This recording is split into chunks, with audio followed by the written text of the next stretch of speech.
Presiden ke-7 RI Joko Widodo atau Jokowi mengucapkan Selamat Idul Fitri 1446 Hijriah ke Wakil Presiden ke-13 Ma'ruf Amin. Ucapan itu Jokowi sampaikan secara virtual lewat video call. Momen Jokowi halal bihalal virtual dengan Ma'ruf Amin itu ia unggah di akun Instagramnya pada Senin 31 Maret 2025.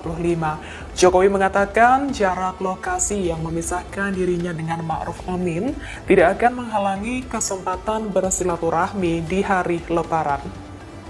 Jokowi pun mengucapkan harapannya agar Ma'ruf Amin selalu diberi kesehatan dan kekuatan. Adapun tak sendiri, saat itu Jokowi melakukan panggilan video bersama dengan istrinya. Download Tribun X sekarang, menghadirkan lokal menjadi Indonesia.